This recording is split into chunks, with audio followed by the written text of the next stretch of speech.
David detested himself for being always impoverished. He married an elderly woman for her money because he wanted to be wealthy without having to work for it. When she stated this, he was astounded by what he saw. Welcome to USA Stories channel.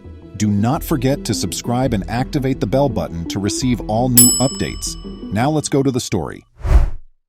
David was born into poverty and disliked his life from an early age.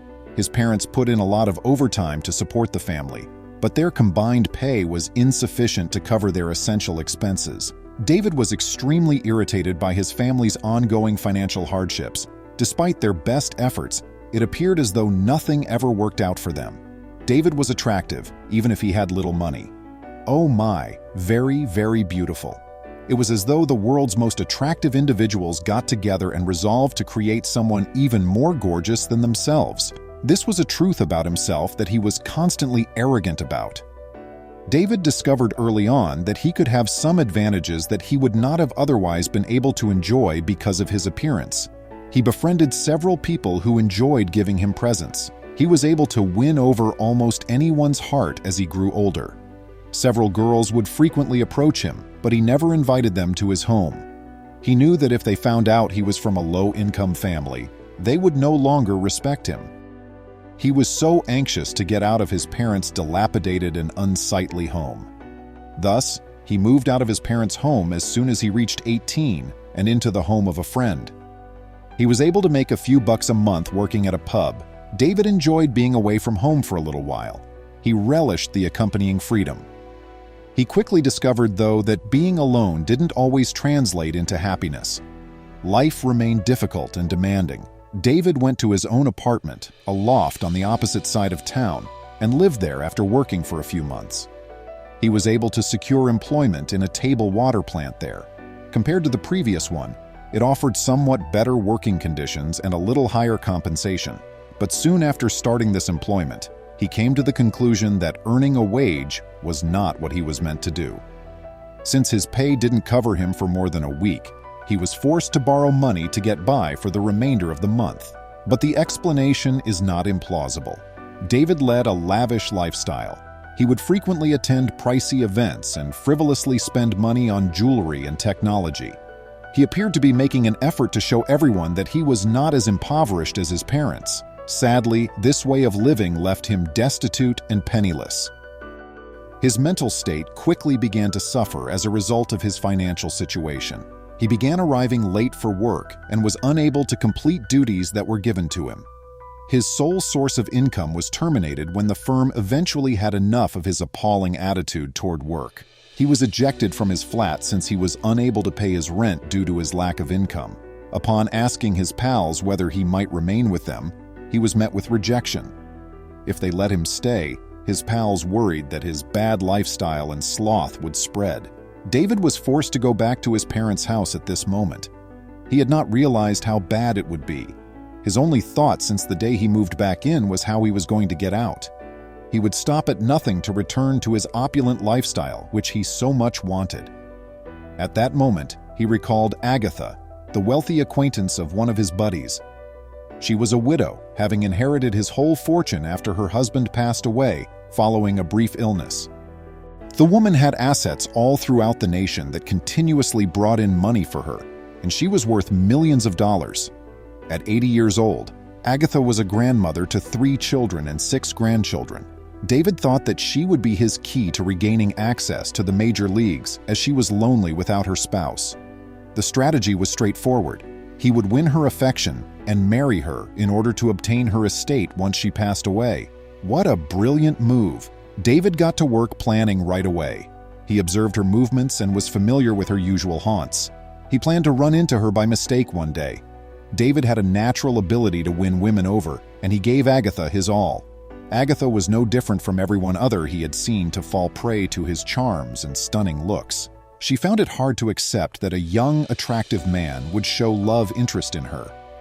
What could this man possibly see in her when she thought she was old and wrinkled? She quickly gave up on this, though, and began to thank her stars that she had met such a gentleman in David. He knew how much she liked them, so he took her on romantic outings, bought her flowers, and made sure she always had chocolate. With all the attention, Agatha felt delirious. David asked her to marry him 2 months after their first encounter, and she accepted. David then expressed his love for her. David was ecstatic.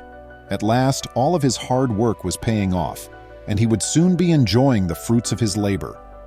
They were joined in marriage in a modest ceremony that took place in an outlying church. Not even Agatha's kids were present for the wedding. They opposed getting married.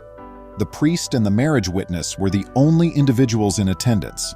Agatha was clearly disturbed by this, so David reassured her that pure love required no audience, and she accepted his words. David moved into Agatha's mansion that day, and the two of them started living together as husband and wife. David also started getting ready to persuade her to amend the will to his advantage. Even the ones that would have gone to her kids, he wanted them all. They were all prosperous and doing well after all.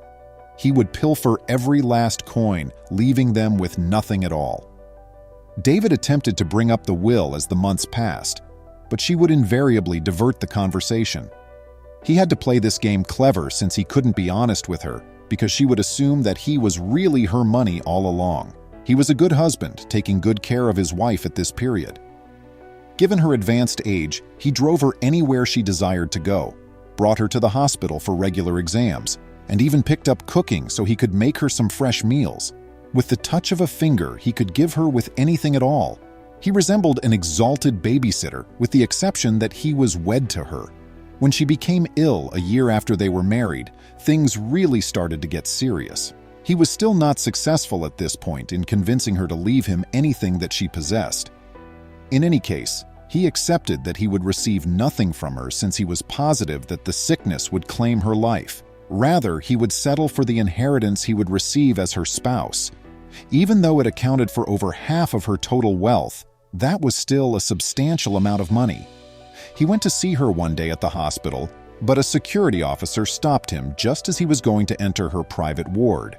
He responded in a kind tone, "I'm afraid you can't go in there, sir." David became agitated. "Are you crazy?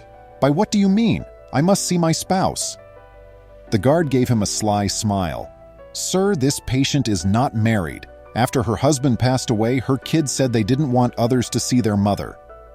"What are you talking about?" stated David. Before he could continue, 3 security guards came up and escorted him outside. David was stunned and perplexed. What was taking place? What had gone wrong for him? When he visited the hospital early the next day, he was dismissed once more. On the 3rd day, he went and was at last granted permission to meet Agatha. "Hi, Agatha. You were sorely missed. The insane dudes refused to allow me in." He held her hands for a brief while and remarked, "It's so hard without you." Agatha said nothing. She then let out a loud, prolonged laugh that lasted for almost 3 minutes. David instantly got out of bed because he was so terrified. What makes this so humorous? His heart was pounding as he said, "Why are you laughing?" Agatha called him a huge idiot just now. She went on to tell him that she had known all along that he was just with her for her money. She needed the diversion and had played along since she was lonely. She also made the decision to step it up a level after realizing how helpful he was around the house. She also disclosed that their union was a fraud. She had even paid for a witness, and she had cast a homeless guy in the role of a priest. David was astounded by what he heard. Though he wanted to cry, the tears refused to flow. It had all been for nothing. All the work he had put into making this work. He had been duped. He was utilized by Agatha. Well, he was going to utilize her first anyhow. David was beyond repair. Without further remark, he left the hospital and went back to his parents' house. He realized that such a fast-paced life would only do harm to oneself.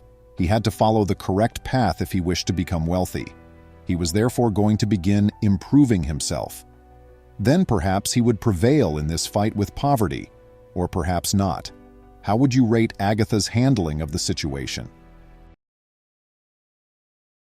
Man mocks his father while in flight, without knowing who he is. Respect came easily to Alan Thompson, even if he didn't always ask for it. He was an executive who had served as a military officer and was enough to make people sit up straight. All he was attempting to do today was go back to Boston following an exhausting week spent in Chicago attending business meetings. Jake, his 8-year-old son, was going with him and was looking forward to their weekend activities. Alan located their seats in a row in the middle of the aircraft as he and Jake made their way down the aisle. Jake sat at the window and observed the ground crew by putting his nose against the glass. In the hopes that they might be lucky and have a little more room, Alan took a seat in the center, leaving the aisle seat unoccupied. A man in his mid-40s came over a few minutes later, puffing slightly as he got to the overhead bin. With a loud thump, he settled his suitcase into the seat and shifted uncomfortable right away. Alan gave him a quick glance and a courteous nod, but all he got was a chilly look. With a heavy sigh, the guy straightened and said to himself, although Alan chose to ignore him and concentrate on assisting Jake with his seatbelt, it was evident that the man was uncomfortable. He moved to the very edge of his seat and leaned almost on the armrest, as though he wanted to put more space between him and Alan. "Is something wrong?" Alan questioned in a cool, collected tone. With a frustrated expression, the man turned to face him. "Yes, there is a problem. Is it not apparent to you? You take up too much room and smell like cheap cologne." Alan was surprised at how direct it was. "Excuse me?" "You heard me," spat out the guy. "You and your child are a bother. It's unbelievable that I have to spend the entire flight sitting next to you." The violent remarks hurled at his father caused Jake's eyes to widen. Alan had a wave of protection, but remained calm. "If we're giving you any distress, I apologize. We'll do our best to avoid becoming too noticeable." "That's not the point," the man shot back. "You guys shouldn't be permitted to fly. You consider yourself to be so significant, but in reality, you just burden other people." Alan sensed the growing anxiety, his son's eyes remaining wide and perplexed. The other passengers began to notice the discussion as the plane filled up. Sensing that things may get out of hand, one of them, a young lady called Lisa who was seated in a row behind, pulled out her phone and started to record. Alan inhaled deeply. "Look, our only goal is to reach our home. This type of action is not necessary." The guy leaned forward, contorting his disdainful expression. "Do you really believe that wearing a suit and owning an ostentatious watch makes you superior to everyone else? You're not, though. With a child who most likely doesn't even know who his true father is, you're simply an adulterous brat." Alan felt the remark like a kick to the stomach, but before he could say anything, a hard hand closed over his shoulder. He looked over and saw a big man with a serious expression looming over him. "Sir," the guy remarked, looking directly at the displeased traveler, "I must beg that you please stop being so agitated. Your actions are not appropriate." Startled, the man looked up. "Who the hell are you?" "I'm a police officer," the man said, revealing his badge, "and I don't put up with harassment. I've been recording everything I've heard of your abuse." The impolite passenger's face lost all of its color. He turned to look around and saw that a number of other passengers were now observing and documenting the altercation. His bravado soon subsided, giving way to a twitch of nervousness. Alan saw the man's response and experienced a mixture of relief and validation. The power dynamic had radically changed as a result of the police officer's involvement. Jake pulled at his dad's cuff. "Dad, what's happening?" Alan gave his kid a comforting grip on the hand. "Jake, don't worry. The individual is now receiving attention after simply acting rudely." The policeman looked back at Alan. "Are you okay, sir?" Alan gave a nod. "Yes, I appreciate that. Thank you for your assistance." The officer took another look at the impolite passenger. "I propose that you express regret to this man and his child. If not, we may need to involve the airline personnel, and you may be asked to leave this aircraft."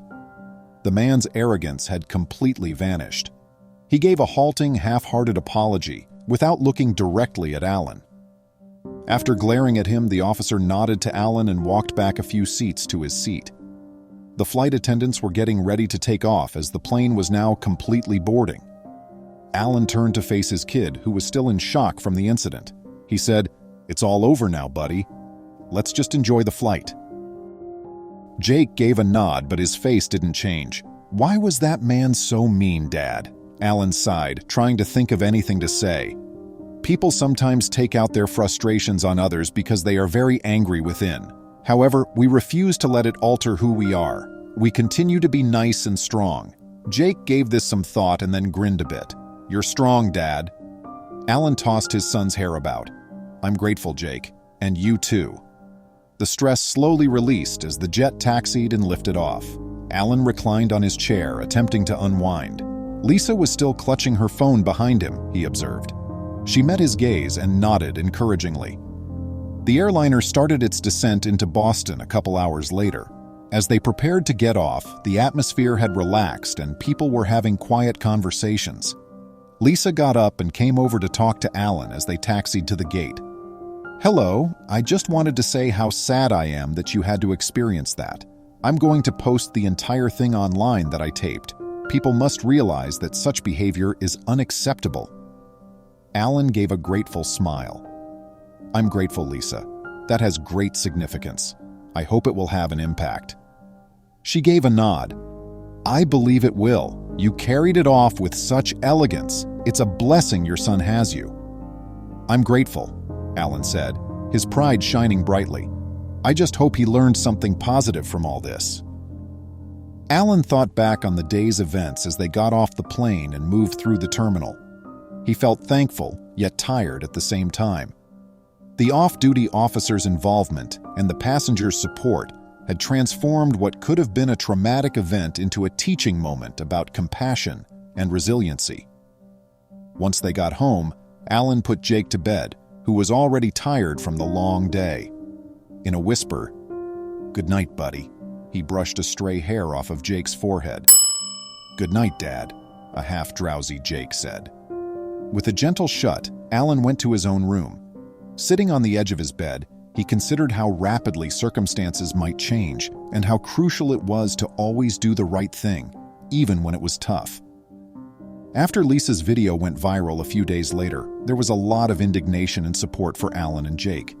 Individuals from various walks of life related their personal experiences with rudeness and bigotry, and many complimented Alan on his cool-headed reply.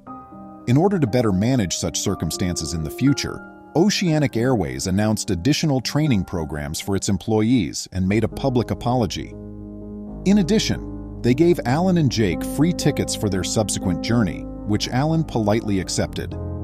That flight turned out to be more than simply a personal struggle for Alan. It acted as a spark for change, igniting conversations about civility and empathy in public settings. It served as a reminder to everybody that confronting rudeness and discrimination, no matter how little the act may appear, can have a noteworthy impact. With their relationship becoming even closer, Alan and Jake carried on with their lives as the days stretched into weeks. They were aware that they had overcome a difficult situation and emerged stronger than before. The influence of Alan's calm power and Jake's naive resilience had extended well beyond the flight. They both learned a vital lesson from the incident.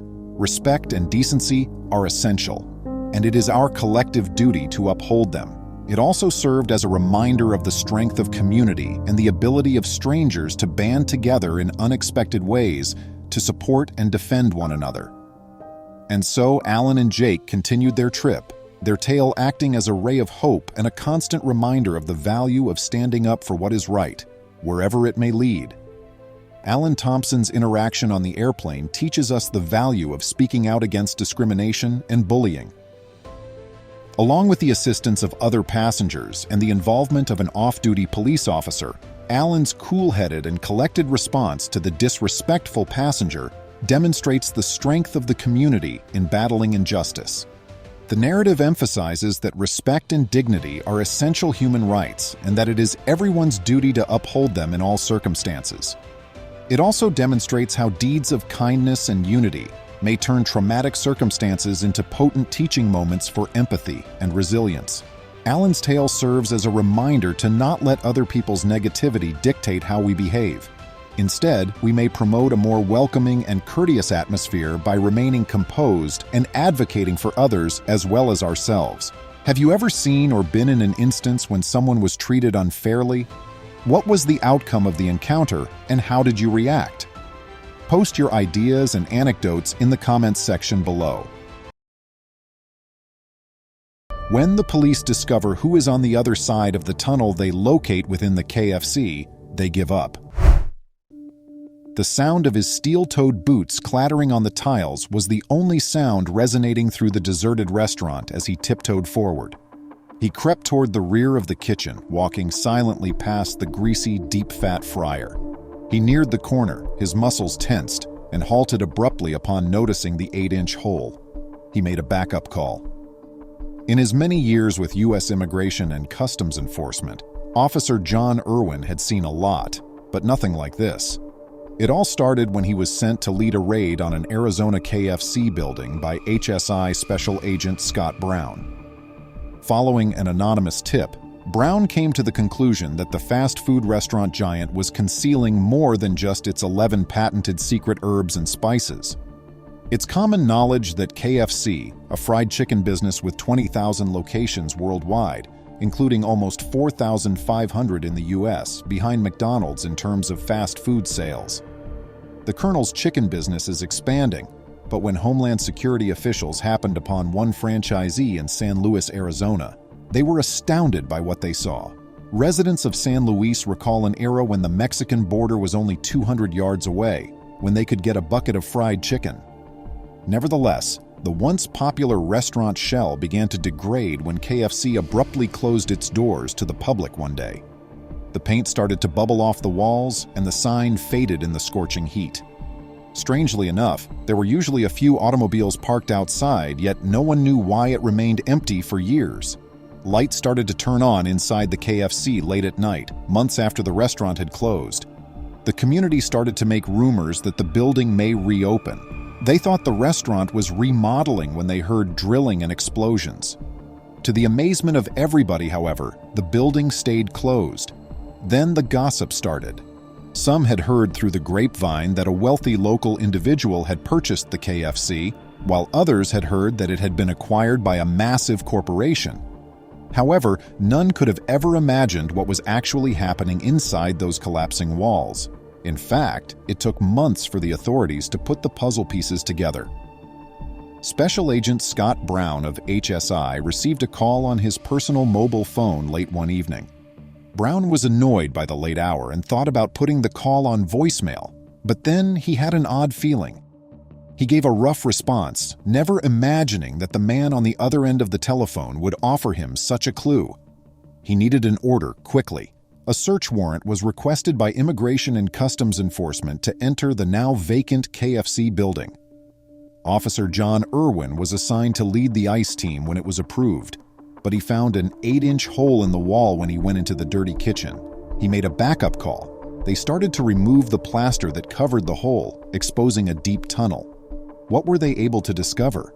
When Officer John Irwin peered into the dark hole with a flashlight, he was shocked to discover hundreds of wooden boards along the walls. With caution, the group entered and descended down a dimly lit corridor. The tunnel was big enough for a man to comfortably fit within, measuring 3 feet wide by 5 feet tall. Officer Irwin inhaled deeply before vanishing down the tube. The cops trailed behind, moving silently into the tunnel, and hoping that there were no armed guards waiting for them on the other end. But what would they discover, and how far down did the corridor go? The sound of footsteps racing in the other direction abruptly pierced the calm. They weren't alone themselves. At that point, they started to realize an astonishing truth. Officer Irwin instantly recognized it. The tunnel was designed to cross the border into Mexico directly. They reached a ladder at the end of the 600-yard tunnel, which led to a trapdoor in the ceiling. They waited for a bit, then Officer John Irwin motioned for silence. He kicked through the trapdoor after that. Officer Irwin broke through the trapdoor quickly and peeked out warily. He could see rusting bed springs above him. They would have to venture outside to look further, but when they did, they were astounded by what they saw. They had found themselves in a Mexican home, behind a bed. Officer Irwin didn't have time to check the long rope that was adjacent to the trapdoor opening when he discovered it. There was a visitor approaching. The cops noticed a dim flashlight beam and heard footsteps reverberating down the tunnel. The man almost walked into them as they stood back and waited. When he ascended the ladder and discovered that ICE agents encircled him, his eyes grew wide. In his palm was a luggage that was immediately seized. What was happening in this place? It was just by coincidence that the first puzzle piece had arrived. A guy had been stopped for a regular traffic stop by border police just weeks before the tunnel's location was discovered. The man's license and license plates appeared to be in order after the standard questioning. Just as the cops were going to release the man, their assistance dog took one look at his trailer and became quite aggressive. After searching the trailer, the cops discovered 2 toolboxes. However, they were shocked when they opened them. Upon careful examination, illicit substances were found in both boxes. Ivan Lopez, the guy, was quickly taken into custody, but investigating his background revealed a shameless scheme that no one had anticipated. Although Lopez's freedom had ended, his impact had only just begun. Scott Brown, a special agent with HSI, received a disturbing call following Lopez's detention. He got a call from an unidentified neighbor who made him believe they were only beginning to look into Lopez's criminal history. Following considerable investigation, Brown found that Lopez had paid $390,000 in cash for the old KFC. He called Immigration and Customs Enforcement right away, but did he move quickly enough? Officials soon realized that the purpose of this blatant underborder tunnel was to allow Lopez and his allies to carry drugs into the United States from Mexico. In fact, the drugs found in Lopez's apprehended toolboxes were estimated to be worth $1 million. However, what was the secret to their success? Due of the tunnel's length, officials surmised that the traffickers would descend via the Mexican home's trapdoor and proceed 600 yards until they were right beneath the former KFC structure. After leaving the illegal goods behind, they would be hauled out by a rope and an 8-inch hole in the restaurant's wall. However, Arizona is not the first state with tunnels of this type. Although tunnel construction takes time, there are undoubtedly more of them now that border security procedures have tightened. In a statement, HSI Special Agent Scott Brown said, "One of the things that tunneling does tell us is that as we increase infrastructure resources patrol, that's forcing them to go to more costly routes into the U.S., he stated. Lopez is said to be a well-known member of the Mexican cartel by the authorities. As he waits for criminal charges, he is now being held without bail in prison. Agent Scott Brown further notes that although cartel tunnels are spreading over the Mexican border, the KFC tunnel in Arizona possesses a particularly unsettling quality. Brown claims that the chemicals discovered by the investigators were all strong narcotics. He said, "I think that's what makes this tunnel a little more unique and frankly a little more scary than some of the other ones we've seen." The town's chief of police, Richard Jessup, told the Washington Post that the increase in tunnels is not unexpected. Generally along the southwest border, every couple of months we're encountering a tunnel, Jessup said. Of course, if you can't go over the wall, you go under it. Not all of these tunnels are left incomplete, though the majority are. By far the longest cartel tunnel was the KFC tunnel. Agents found a nearly half-mile tunnel that led to Tijuana, Mexico, in San Diego, California in 2016. Furthermore, it's not even the first to begin in San Luis. In fact, a 2012 case discovered a tunnel connecting Arizona City to San Luis Rio Colorado in Mexico. Even still, the tunnel that emerges from the shuttered fast food restaurant remains a remarkable addition to the extensive record of incidents along the border, primarily due to the massive amount of hard drugs that appear to be moved via it. A nice cruise vacation can be quite costly for some individuals, especially those who don't have much money to spare. Some individuals may put money down for years in the hopes of purchasing a ticket on one of these incredible ships. But one old woman's ideal vacation nearly went horribly wrong. Back to the narrative now. Ellie Smith was an elderly woman who most people would consider to be unremarkable. Her age was 76, but her life had not been an easy one. Ellie was raised in an extremely low-income yet deeply religious household. They all adhered as faithfully as possible to the teachings of the Bible and had a deep trust in God. In order to fit in with her family, Ellie joyfully followed her family's religious practices as a young child, even though she was unaware of the laws and restrictions that accompanied the Bible's teachings. But as Ellie grew older, she started to doubt the things her family and the Bible told her. She wanted to go out and have fun like her friends did when she was a young woman, since she had witnessed them doing so. Ellie met up with some of her pals one night after sneaking out of her house. They even sneaked a couple drinks with them at a nearby hangout. Ellie was enjoying her little moment of independence and was having a good time when she suddenly saw a pretty young man across the room who appeared to have seen her as well.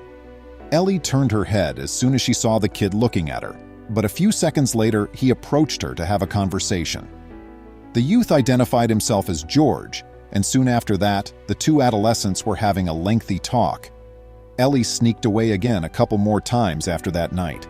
But a few weeks into their encounter, the young woman's life completely collapsed when she found out she was pregnant. Ellie, barely 16, was at a loss for what to do. Since she understood that her family did not think that a girl should date a male till she was married, she was afraid that her life would end and how they would respond. After a few weeks, Ellie's tummy continued to swell. She was aware that she would have to disclose the incident to her family. Ellie's father was incensed after hearing the news and alerting her relatives, thinking she ought to be removed from the family since he had reared a bad kid. But Ellie's mother managed to persuade her husband to allow Ellie to stay. The only condition was that after the baby was born, she would have to place it for adoption. Ellie was horrified to hear this. She consented, though, as she had no notion what to do next. She reasoned that it was probably for the best, since I wouldn't know how to raise a child. After 9 months, Ellie's due day finally came around. A healthy baby boy was born to her, and he was soon taken to his eager family, who, upon his birth, had made the decision to adopt him. Ellie was devastated when her kid was removed from her and only had one chance to see him. As the years went by, Ellie made a name for herself. She was able to obtain employment as a teacher at a nearby school and possessed a modest house. Still, it was sufficient for her and her spouse alone. Unfortunately, adoption or surrogacy were too costly for Ellie and her husband, who were married but unable to conceive. The elder woman couldn't help but wonder what had become of the kid she had carried in her earlier years at this period. She couldn't locate any information on her son, though, because the adoption was closed. As the years went by, Ellie and her husband decided to save money for a very costly luxury trip as a way to make up for not being able to have children. The couple's financial situation was modest, but they pinched penny after penny and saved as much as they could until at last they had enough cash. Regretfully, Ellie's spouse suffered a fatal heart attack just months before of their scheduled vacation, and he sadly departed away. Ellie was so overcome with sadness. She couldn't believe her spouse was no longer with her since she had loved him with all of her heart. The 76-year-old, however, was adamant on living the remainder of her life to the fullest since she felt it was what her husband would want. The old woman took her ticket and left on her cruise when the time arrived. She would always remember the incident, though. Ellie couldn't help but notice all of the extraordinarily well-dressed people surrounding her as she stood in line to board the ship. She couldn't help but notice all of the glares they were giving her, though, on top of that. It appeared as though the elderly woman's appearance was the basis for everyone else's judgment. Ellie's outfit was obviously worn and torn, with the old lady even having to sew up a few small holes herself. Ellie had no intention of parting with that specific dress. Her husband had loved it, and she didn't think things that still had life in them should be thrown away. As soon as the old woman boarded the ship, things only got worse. The security officers regarded her with the same contempt as the other travelers. Ellie was even dragged out of the check-in queue by a security who wanted to make sure she had the right ticket because he couldn't believe someone who was obviously so poor could afford such an opulent vacation. Fortunately, Ellie's paperwork was all in order, and she was permitted to board the ship. But on the way to her cabin, the old lady was approached by a steward who informed her that the captain had asked to see her. Ellie was shocked and couldn't understand why the captain wanted to meet her. Because she wasn't as wealthy as everyone else, he wasn't surely throwing her off the cruise ship. With hesitation, Ellie followed the steward to the captain's location. She worried the whole time that she would not get to go on the vacation that she and her spouse had always wanted to do. Ellie was escorted by the steward to the dining room where the majority of the other guests had gathered. They all gave the elderly woman a visibly hateful and contemptuous look. They even started muttering that it was about time the old lady was thrown off the ship when they noticed that the captain was waiting for her. but the captain couldn't help but smile when he saw the old woman. Ellie was initially perplexed. Why was the captain staring at her with such warmth and candor? The old woman approached the captain when she was near enough and said something quietly. Her words, "I'm not sure what's going on here," were unclear. All the man did was give her a kind smile and say something that made Ellie start to cry. "It's been a long time, Mom." It out that her son Joshua was in fact the cruise ship's captain and had been looking for his biological mother ever since learning he had been adopted. He had been able to learn her name, but he had not been able to locate her residence to pay her a visit because she and her husband had moved about a lot. Joshua was eager to surprise his mother because he had noticed her name on the guest list. Ellie felt overpowered by the circumstances. Because the adoption agency wouldn't provide her with information about her son's location, she had always wanted to find him but had never been able to. After the mother and son embraced, the captain turned to face the bewildered onlookers. "This is my mother," he declared.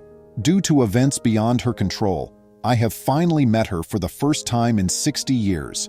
I'm overjoyed to have met her at last. Don't ever undervalue the people in your life, as you never know when you could run across them again." The audience as a whole cast shamed glances down. They didn't even know the old woman's tale, so how could they have judged her so harshly? Ellie, unaffected by the opinions of others, devoted the remainder of her trip to spending as much time as possible with Joshua in the hopes of developing a strong relationship. Ellie and Joshua continued to communicate even after the vacation ended, happy to be back together after all these years apart. What a charming tale. It simply goes to demonstrate that you should never make snap judgments about someone based only on their appearance, since you never know what kind of experiences they may have had. Treat each other with kindness. Please share your thoughts about the story in the comments section below. The young divers, Mike and Jeff, had decided to see a gigantic cruise ship that had crashed on the land 10 years earlier, so they started out early in the morning. Not that the ship seemed particularly sturdy, and who knew what they may have found inside. If something were to happen to one of them while they were out there, it may be pretty dangerous, and there was no way they could make it back to the shore in time. However, Jeff ignored her advice and started looking for a way into the structure. From the moment they boarded the cruise ship, they sensed the ominous atmosphere that surrounded them. The sound of the water slapping against the tank bottom and the cracking of the metal frame were the only sounds audible. The two of them said, "Wow, exactly same. I think we should head back," Mike said, but Jeff was already out of the room. They started off in the large, airy main hall, which included a massive staircase that led to the upper decks and high ceilings all around. They then continued on to the cabins. As Jeff and Mike strolled through the deserted corridors of the ship, they heard an odd noise. Mike was startled and asked Jeff whether he had heard it too, but Jeff shrugged and continued on. Jeff showed interest in venturing farther below deck to explore the ship's lowest levels after a short period. Their goal was at the top of a short stairway, but it was completely dark. The sound was far softer than a muffled scream, and it thoroughly terrified off Jeff and Mike. With fear in their eyes, they fixed one another with stares. They strolled for a short while before arriving at their destination. Knowing that there was no way for them to reach the bottom of the ship, they were perplexed as to why there was a dead end. In the corner, Mike saw a door. Jeff grabbed the doorknob and tugged as hard as he could to unlock the stuck door. He listened intently with his ear to the door. "There is no doubt that the sound is emanating from within this space," he said, moving to stand next to Mike and doing the same, straining his ear to the door. Suddenly, they heard something that almost made their hearts stop beating, which surprised them. A boat was drawing nearer to the ship, and they could hear the muffled sounds of men fighting with one another. It sounded as though they were boarding the cruise ship together. "Ship," Mike murmured, before adding, "I knew this was a bad idea." They understood how urgent their circumstances were. They raced back to the stairway, only to hear a set of rumbling footsteps from below, just as they were about to start climbing. They whirled around, retrieved their flashlights, and ducked behind the stairway so they wouldn't be seen. As the men moved down the metal ladder, they got closer and closer, and they held their breath in anticipation. The ship echoed with their heavy footsteps. 3 men descended the stairs and approached the locked door directly. When the men opened the door, Mike could see what was going on inside since they were being watched from where they were standing. Abruptly, the low cry grew considerably louder. "We have to get out of here as soon as possible," he said to himself. Those men not only outnumbered Mike and Jeff, but they were also significantly bigger and stronger than them. In addition, Mike noticed that one of them had a pistol, which added a great deal of difficulty to an already challenging position. After they agreed that it could take some time to contact the police, Mike plucked up the guts and agreed to accompany Jeff in peering behind the closed door to observe what the men were doing. They moved cautiously toward the exit, paying close attention to the men's talk as they did so. His heart felt like it was about to burst out of his chest, and he couldn't wait for the cops to arrive. Quietly, Jeff said, "All right, I'm getting ready." With a hasty retreat into the darkness, Jeff let Mike's eyelids open. After being left behind in the room, the man bolted out the door and made his way toward the stairs. Mike and Jeff could only hear the muted sounds of footsteps as they hurried for the chamber as soon as they could emerge from the shadows. Mike was going to follow Jeff when he heard the other men emerge from the basement. Jeff had pulled open the massive door and gone into the building. Mike became frozen, unable to think of anything to do. Jeff could see that the other man and the woman were fighting physically, and he could hear a woman sobbing, but it sounded like she had something trapped in her mouth. Jeff and Mike made a beeline for the woman. She was restrained, duct tape covering her lips, and forced to bind herself to a chair. Mike had unlocked her hands and Jeff had loosened her legs. Even though they were far away, they could still hear the police sirens. The woman was too fragile to stand on her own, so they helped her. The cops were shocked by the scenario they had been called to when they did eventually arrive. They took quick turns barging into the building and taking the 2 guys into custody.